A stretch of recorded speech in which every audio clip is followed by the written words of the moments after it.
दिल्ली दंगों में किसने दंगे करवाए थे, कौन उसका मास्टरमाइंड था। लेकिन आप जानते हैं कि आज ये सरकार विपक्ष को बर्दाश्त करने के लिए तैयार नहीं है। उनके खिलाफ जो ईडी और सीबीआई के रेड पड़ रही है, जो मिडिल क्लास बिलोंग करता हो, जो लोअर मिडिल क्लास से बिलोंग करता है, जो अपर मिडिल क्लास से बिलोंग करता हो, आज महंगाई से परेशान नहीं है। कभी हिंदू मुस्लिम बाइनरी खड़ी करती है और कभी इस तरह के जो लोग खड़े होते हैं उनको जेलों में डाल के एक मैसेज देती है कि हमारे खिलाफ अगर कोई खड़ा होगा तो उसके साथ भी यह होगा। पूंजीपतियों फायदा पहचान छोड़े और जनता की जो मुश्किलात हैं, जनता की जो परेशानियां हैं, उसको महसूस करके उसका जवाब दें। आज प्रेस क्लब के गेट पर पहली बार हमने इतनी बड़ी तादाद में पुलिस को देखा है। इससे ऐसा अंदाजा होता है कि हमारी हुकूमत पत्ते के खड़खड़ाने से भी डरने लगी है। जैसा कि अभी सिराज तारिक साहब जो दिल्ली के अध्यक्ष हैं वेलफेयर पार्टी के और नेशनल सेक्रेटरी हैं, उन्होंने ये बात आपके सामने रखी है कि आज की जो प्रेस कॉन्फ्रेंस है उसका ख़ास विषय ये है कि देश में जो राजनीतिक बंधु या वो लोग जो सिविल सोसाइटी के लोग मूल अधिकारों की लड़ाई लड़ते हैं, फंडामेंटल राइट्स की लड़ाई लड़ते हैं, या वो पत्रकार जो सरकार से सवाल करते हैं, आज उनमें से बहुत सारे लोग देश के विभिन्न हिस्सों में पिछले कई महीनों से बल्कि सालों से जेलों की सलाखों के पीछे बंद है। हम ये देख रहे हैं कि उन पर बड़े बड़े काले कानून लगा दिए गए हैं, खास तौर से अनलॉफुल एक्टिविटीज एक्ट, जबकि वो कोई टेररिस्ट नहीं है, जबकि उनका किसी टेररिस्ट संगठन से कोई संबंध नहीं है।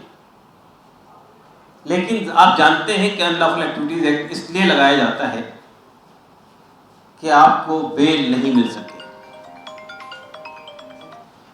इसलिए लगाया जाता है कि लंबी मुद्दत तक आपको जेल में रखा जा सके। इसलिए वो जानते हैं कि जो चार्जेस और जो एलिगेशन आपके खिलाफ लगाए गए हैं वो अदालत में ठहर नहीं सकेंगे।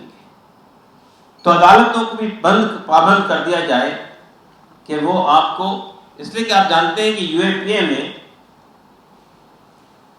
जो आदमी बंदी बनाया गया है उसको जमानत के लिए भी, बेल के लिए भी ये साबित करना पड़ता है पहले कि मुझ पर जो एलिगेशन है, जो चार्जेस लगाए गए हैं वो बेबुनियाद है।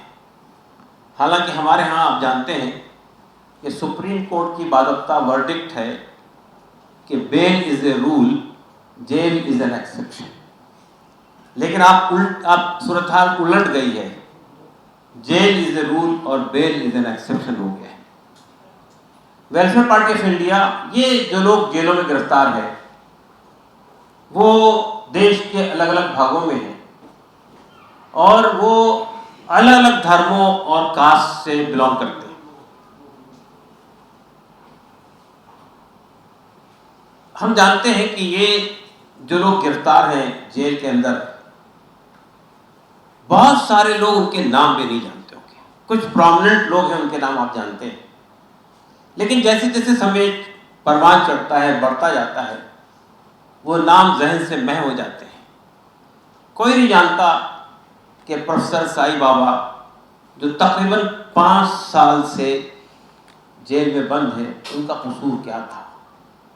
हैंडीकैप्ड है, उनके पैर काम नहीं करते हैं, जेल के अंदर 17 अन्य उनको हेल्थ के प्रॉब्लम खड़े हो गए हैं, उनको मेडिकल एड नहीं मिल रही। आप जानते हैं कि फादर स्टेन की डेथ हुई है इसी जेल के अंदर रहते हुए। आप जानते हैं कि रवा राव 80 साल के बुजुर्ग हैं, जिनको बड़ी मुश्किल से कंडीशनल बेल मिली है हेल्थ ग्राउंड पर। और फिर कई लोग हैं, ये बात भी आप अच्छी तरह जानते हैं कि दिल्ली दंगों में किसने दंगे करवाए थे, कौन उसका मास्टरमाइंड था। लेकिन आज जेल के सलाखों के पीछे दिल्ली दंगों के मास्टरमाइंड और चार्जेस में किन लोगों को जेल में डाला गया है आप अच्छी तरह जानते हैं। किसी भी डेमोक्रेटिक कंट्री में ये बात हम अच्छी तरह जानते हैं कि लोकतंत्र के हेल्प के लिए विरोध का होना, विपक्ष का होना एक बहुत महत्वपूर्ण चीज होती है, उसकी भूमिका होती है। लेकिन आप जानते हैं कि आज ये सरकार विपक्ष को बर्दाश्त करने के लिए तैयार नहीं है। उनके खिलाफ जो ईडी और सीबीआई के रेड पड़ रही है, आपने कहीं सुना है कि किसी रूलिंग पार्टी के किसी आदमी के खिलाफ सीबीआई की रेड पड़ी हो या ईडी उनके खिलाफ लगी हो? लेकिन कतई नजर उससे, मैं आज पॉलिटिकल प्रिजनर्स की बात कर रहा हूं, मैं पॉलिटिकल पार्टीज की बात नहीं कर रहा। पॉलिटिकल प्रिजनर्स भी हमारे सोसाइटी के बहुत ही अहम लोग हैं, बहुत ही महत्वपूर्ण लोग हैं। लेकिन आप जानते हैं कि इन लोगों को कितने लंबे अरसे से जेल में रखा गया है। आप किसी आदमी को, किसी पॉलिटिकल प्रिजनर को देखिए, हम जिनको पॉलिटिकल प्रिजनर कहते हैं, ऐसी कोई परिभाषा आपको नजर नहीं आएगी कौन से पॉलिटिकल प्रिजनर्स हैं। लेकिन हम उन लोगों को पॉलिटिकल प्रिजनर्स मानते हैं जिन्होंने सरकार के किसी फैसले के खिलाफ, सरकार के किसी कानून के खिलाफ, सरकार के किसी पॉलिसी के खिलाफ विरोध किया, पब्लिक प्रोटेस्ट किया, जो कि हमारा फंडामेंटल राइट है।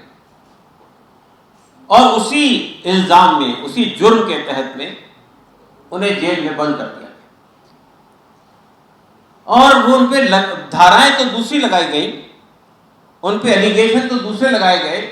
किसी से कहा कि वो दिल्ली दंगों के मास्टरमाइंड है, किसी को माओविस्ट कहा गया, किसी को कुछ और कहा गया, और इस बुनियाद पर वो जेल के अंदर बंद है।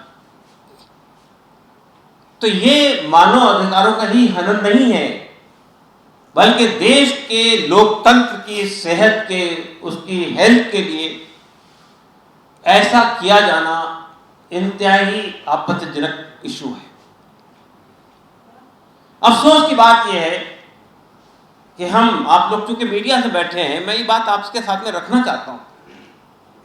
समाज में किसी भी तबके के साथ में, किसी वर्ग के साथ, किसी वर्ग विशेष के साथ अगर कोई प्रॉब्लम पैदा होता है, अगर कोई इशू खड़ा होता है, तो सबसे पहले उनके लिए कौन लोग सामने आते हैं? पत्रकार लोग सामने आते हैं, उनकी आवाज उठाते हैं, सरकार पर दबाव डालते हैं। लेकिन ऐसा लगता है कि अब आजकल हमारे प्रेस को सांप सूंघ गया है, सरकार के खिलाफ वो खड़े होने के लिए तैयार नहीं है। तो पहली बात तो हम ये कहते हैं कि हमने 19, 20 और 21 अगस्त को पूरे देश में बड़े पैमाने पर पब्लिक से हस्ताक्षर करवाए और एक मेमोरेंडम प्रेसिडेंट ऑफ इंडिया को सबमिट किया, कई लाख हस्ताक्षर के साथ।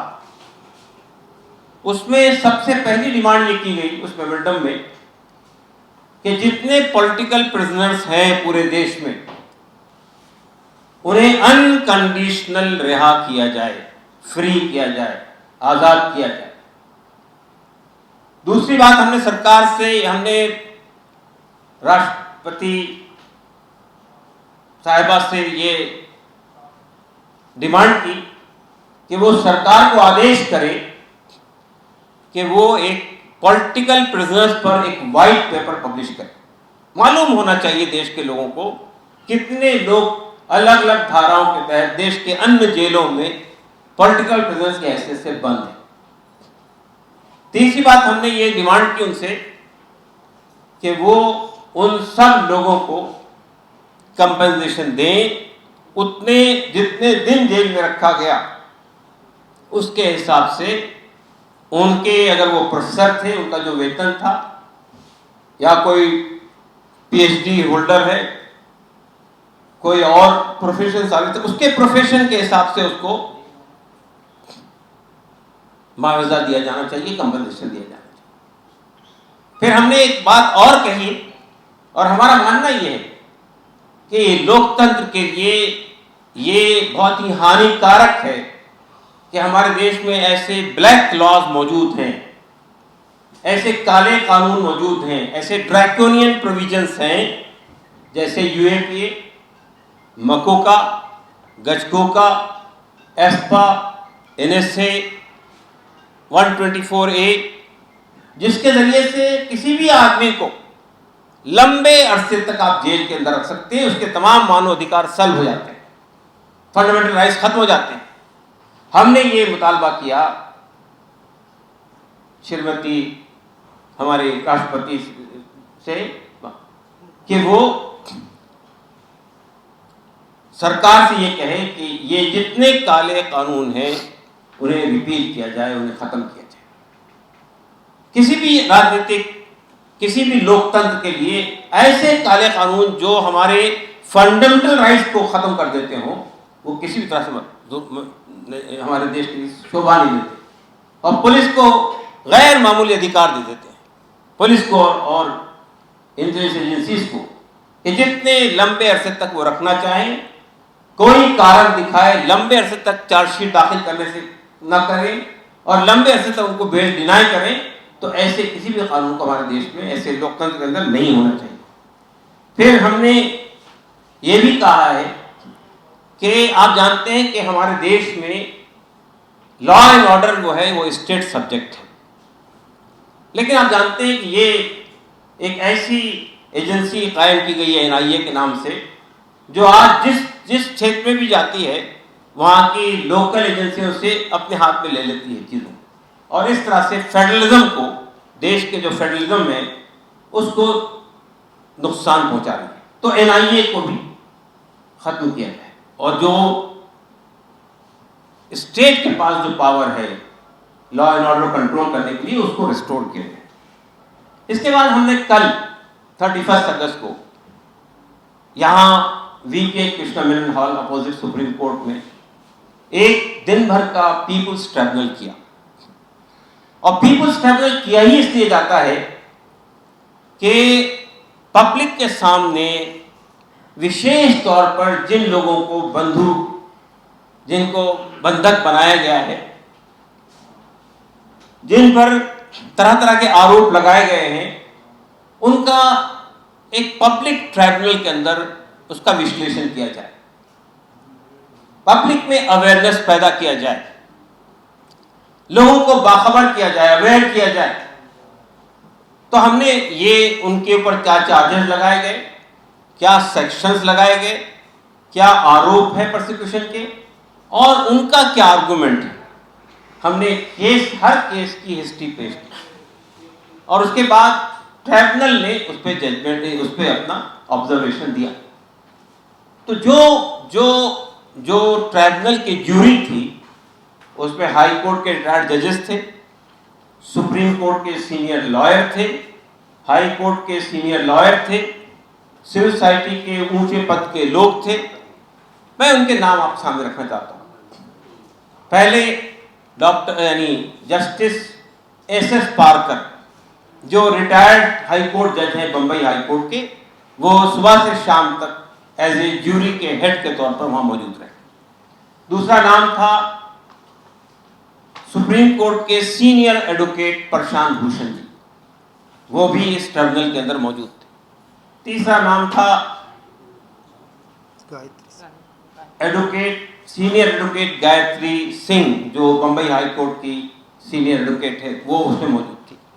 फिर तपन बोस साहब, जो कि सिविल राइट्स के लिए काम करते हैं देश में, जो कि आप जानते हैं कि इन्होंने बहुत सारी डॉक्यूमेंट्रीज बनाई है मानव अधिकारों के मामले पर, वो मौजूद थे।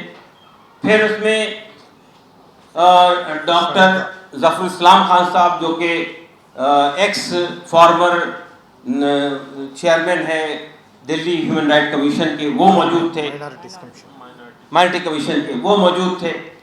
इसके अलावा जो है डॉक्टर सैयदा हमीद जो कि प्लानिंग कमीशन की फॉर्मर मेंबर है, वो मौजूद थी। ये इन लोगों ने बहुत तफसील से, अच्छा फिर इसके साथ साथ हमने कुछ पॉलिटिकल प्रिजनर्स की फैमिली के लोगों को बुलाया था, जिसमें उमर खालिद की मदर, खालिद सैफी की वाइफ, और इसके अलावा अतर खान की मदर, फिर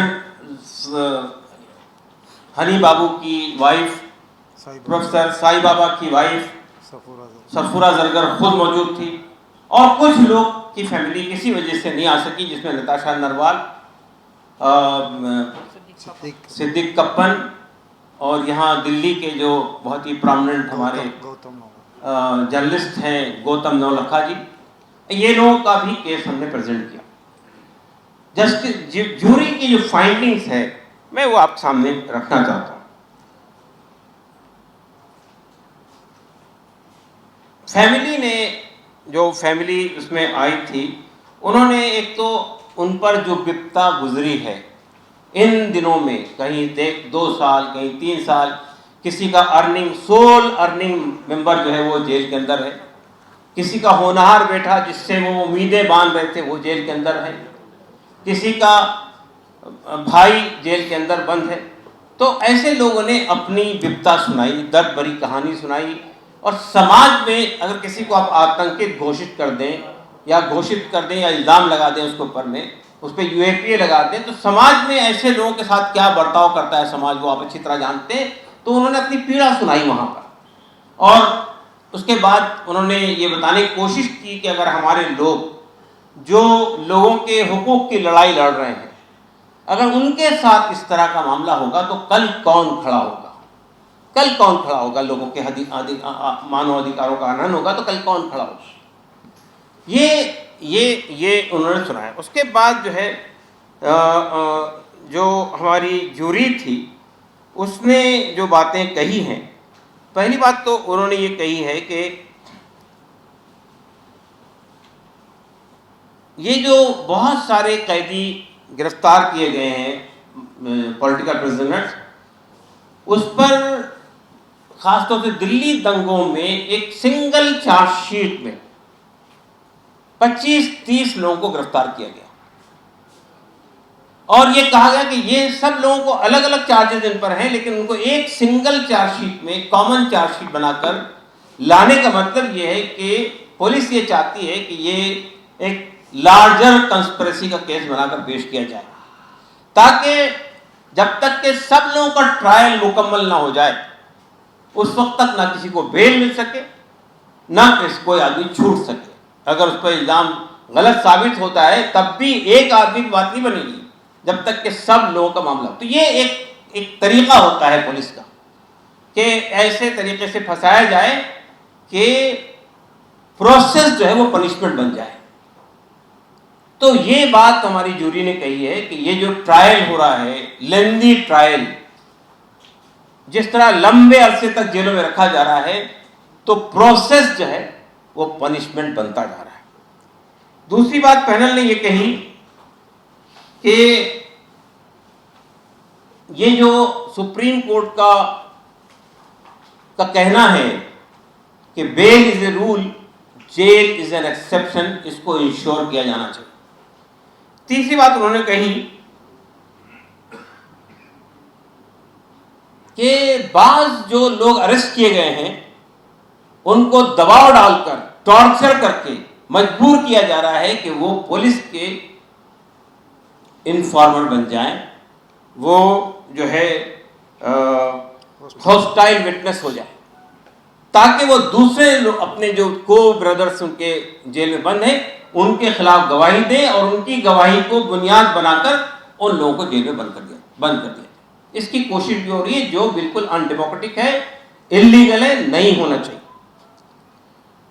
इसके बाद पैनल ने ये बात सजेस्ट की, बहुत इंपॉर्टेंट बात कही है, और मैं समझता हूं कि हमारे देश में इसकी बहुत सख्त जरूरत है।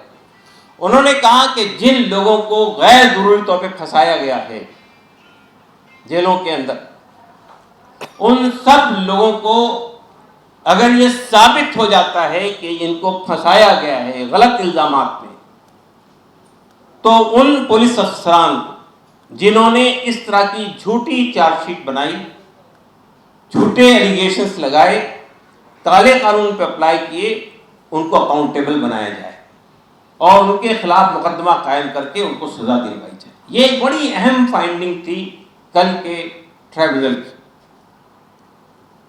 एक और बात ये सामने आई कल के उसमें कि बहुत सारे जो पॉलिटिकल प्रिजनर्स जेल में बंद हैं, जो प्रिजनर्स के जो मानव अधिकार होते हैं वो सत्य होते हैं। They are all under trial people, वो पनिश्ड नहीं है, उन पर कोई इल्जाम साबित नहीं हुआ है, तो उनके जो मानव अधिकार है वो खत्म नहीं कर सकती है गवर्नमेंट।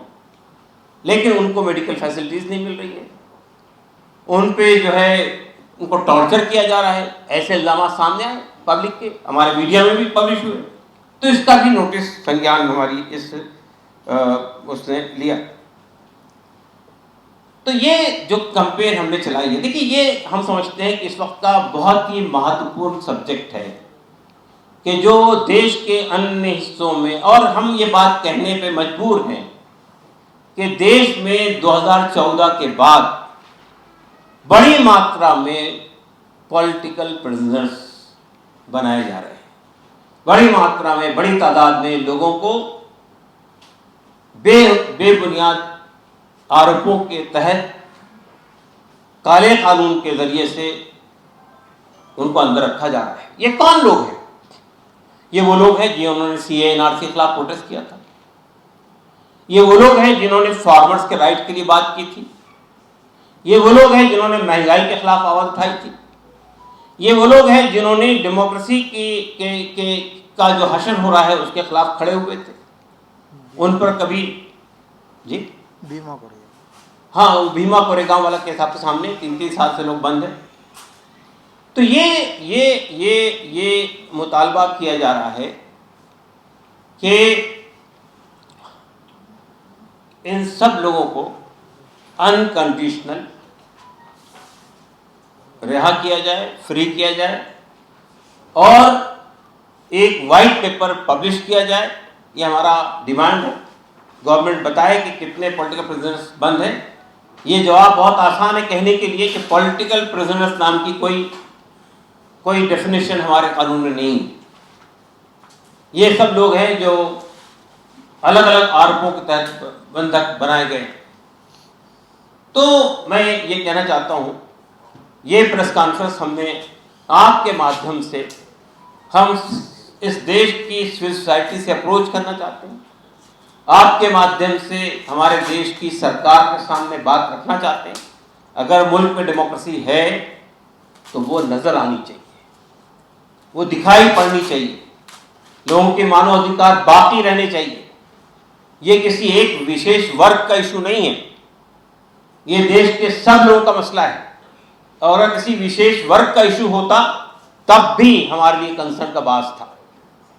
तो मैं ये मुतालबा करना चाहता हूं कि सरकार को आंख मिचौली से बाहर आना चाहिए, हकीकत को फेस करना चाहिए और छोटी छोटी बातों से ये मूवमेंट जो चल रही है पूरे देश में सिविल सोसाइटी की तरफ से, क्या वो सरकार इतनी डर रही है इससे?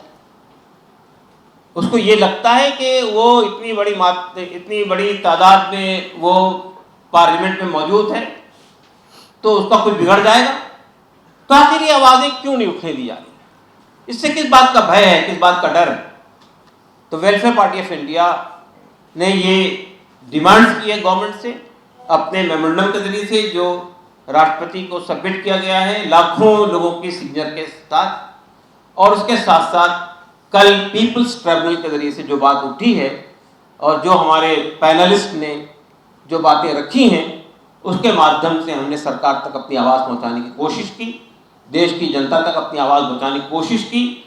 और हमने ये कोशिश की कि जो हज़ारों की तादाद में देश के मुख्तलिफ जेलों में जो हमारे मासूम बेगुनाह लोग, और वो लोग जो मानव अधिकारों की लड़ाई लड़ रहे थे, वो लोग जो सिविल लिबर्टीज़ की लड़ाई लड़ रहे थे, वो लोग जो अवाम की लड़ाई लड़ रहे थे, आज जेल के अंदर बंद हैं। हम सब का कर्तव्य हो जाता है कि हम उनकी आवाज़ बने और उनके लिए खड़े हों। दोस्तों और साथियों, इसके साथ साथ मैं ये कहना चाहता हूँ कि एक और कोशिश हो रही है इस तरह के स्टेप्स के ज़रिए से कि जो लोगों की रियल समस्याएं हैं, जिन समस्याओं को वो फेस कर रही है, कौन आदमी ऐसा है इस देश का जो मिडिल क्लास से बिलोंग करता हो, जो लोअर मिडिल क्लास से बिलोंग करता है, जो अपर मिडिल क्लास से बिलोंग करता हो, आज महंगाई से परेशान नहीं है। कभी हिंदू मुस्लिम बाइनरी खड़ी करती है और कभी इस तरह के जो लोग खड़े होते हैं उनको जेलों में डाल के एक मैसेज देती है कि हमारे खिलाफ अगर कोई खड़ा होगा तो उसके साथ भी यह हश्र होगा। और जो पॉलिटिकल पार्टी आवाज उठाने की कोशिश करती है उसकी आवाज को ईडी और सीबीआई के जरिए से दबा दिया जाता है। लेकिन हम आखिर वक्त तक के अवाम के और इन लोगों की जो हमारे देश के बहुत ही हीरे जवाहरात हैं, जो हमारे देश के बहुत ही हम समझते हैं कि असेट है, हम उनकी आवाज़ बनने की कोशिश करेंगे और सरकार तक बराबर ये आवाज़ को पहुंचाते हैं। एक और बात मैं आपके सामने कहकर अपनी बात खत्म करूंगा। वेलफेयर पार्टी ऑफ इंडिया 15 अक्टूबर से 31 अक्टूबर तक एक देशव्यापी अभियान छेड़ रही है महंगाई के खिलाफ और बेरोजगारी के खिलाफ। हम ये कोशिश करेंगे कि जितने लोग पीड़ित हैं महंगाई से, बेरोजगारी से, वो एक मास मूवमेंट में कन्वर्ट हों और सरकार के सामने खड़े होकर कहें कि सिर्फ वो पूंजीपतियों को पूंजीपतियों को फायदा पहचाना छोड़े और जनता की जो मुश्किलात हैं, जनता की जो परेशानियां हैं, उसको महसूस करके उसका जवाब दें। शुक्रिया, धन्यवाद।